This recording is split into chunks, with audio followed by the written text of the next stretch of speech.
So when you got the phone call about the 6-1 loss to Binfield, what was the first reaction?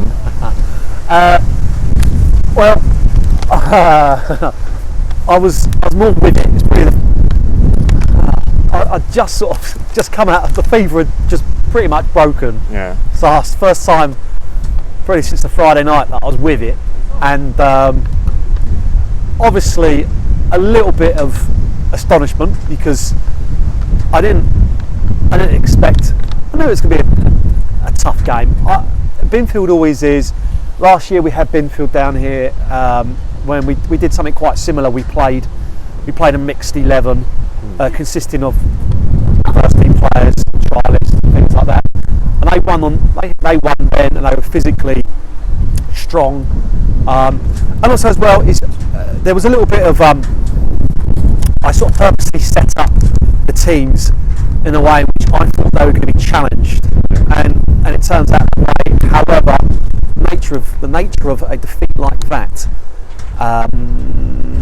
it helps me out in a perverse way. It helps me out, and the reason it helps me out is because you go away to Westfield and 22, 23, 24 players had really, really good games. Like, okay, right, well, how do we make decisions to, we have to whittle that number down. It's just, we've got a couple of weeks now till we start the FA Cup. How do we whittle that number down? And like I said, when you've had disappointing results with different disappointing performances, that helps. It helps, and also as well is you get to see players in a different light when they've got a different challenge, and Binfield certainly presented a different challenge. One though, if we're to compete at step 3, and anyone who wants to play at step 3, you need to be able to handle that. Yeah. How are you attempting to rectify that defeat today? Is it the same team that played Wokingham, or is it? No. That's the Saturday Binfield game was an end of a process. Yeah. So the first week of pre-season, the first round of games is more about the individual of the team. It's not, the focus isn't on. There's less focus on tactics, less focus on your set pieces, less focus on the things that your departments would do. Well, would be expected to see throughout the season. It's more about the individuals, more about getting the minutes into their legs. It's more about making sure you're fair. So all those boys who came down and we felt warranted minutes with us, and we want to see those in certain games. We want to see like certain combinations of players, and that's the perfect chance to do it because you don't get it during season. However, that process has now come to an end. It's not about being fair. It's not about that. Now is the time that we need to ramp up towards the start of the season. So, whereas obviously it's 22 odd players, some of which have never played together before on Saturday, now is going to be 8 or 9 players who have played together. We know about, and then you throw in the few that you want to see in certain conditions, in certain formations, in certain player combinations. In terms of like the Miller's tactical mantra, what part are you looking to experiment with during the pre-season, or are you keeping it the same as last season? Tactical mantra. Wow.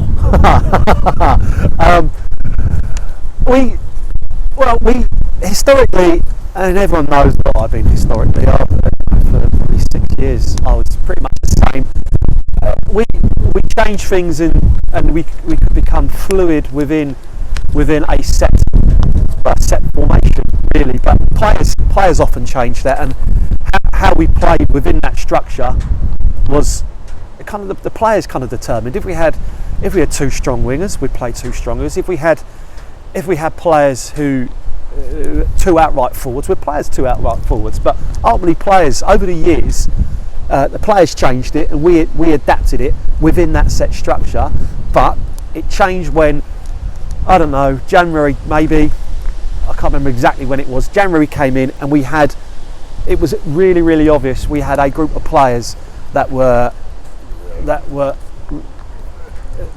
the formation we ended up playing, which was a 4-3-3, were far more suited to that than what we've been playing previously. So at that point we went, okay, let's I think it might have even been a friendly. We looked at it. It worked. The players were fantastic. It looked like they've been playing it all their lives. So we said, okay, let's run with it, and then let's try and develop it and just tweak certain bits here and there, and we never really looked back. So we've still been going between both. We will continue to go between both. We'll see what best fits the player group we've got available, and just go from there. In terms of signings, last week you announced Ben Wright. What does he add to the team? Ben's got a lot. Well, first he's got a lot of experience. He's a good person. So we like good people at this football club.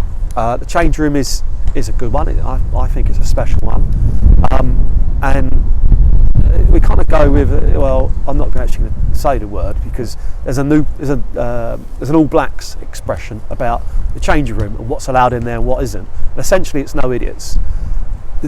The change room doesn't tolerate idiots. They'll get found out. Ben Wright is someone who is, firstly, he's a nice guy. Secondly, he's a winner. Thirdly, he's a lad that's played at a far higher level than myself and the vast majority of people in that change room, and probably the vast majority of people within the ground tonight. I saw him two or three times last season. I was really impressed with him in the moments of pure genius in a team that was struggling, and he's one that I thought, yeah, you know what, he will add something. Ben has taken it upon himself to get himself a lot sharper, a lot fitter. That's going to be an ongoing process. It's like a lot of them all of them haven't played for quite a while of time. So Ben's going to get better and better. He already knows a lot of people within our camp. He's already played football with a lot of the boys within our squad. So he's a natural fit, and with the existing forwards we've got at the football club, I can't believe we're in the situation we're in. We're really strong up top. We're keeping in Tom Bird into your squad, who's got coaching experience as well. Is it important to have leaders and on-field coaches? Yeah, it is. Of course, it is. Yeah, everyone has on-team coaches or even on-team managers. It's not because there's things that happen within the pitch. Well, I don't mind the player group taking, or a certain player or a certain couple of players taking responsibility for that. I think that's right. I don't see that as a challenge to my leadership. It's a trust thing. I've always had it. I've had it since day dot. It was Julian Seals. Julian Seals was was an on-field manager, and from that period 7 years ago, whatever it is, 8-9 years ago, it's been that long. There's always been a senior player, Nopesy, fairly recently, Ty Smith. There's always been that sort of player who the players will look up to, and ultimately they know that person's talking sense.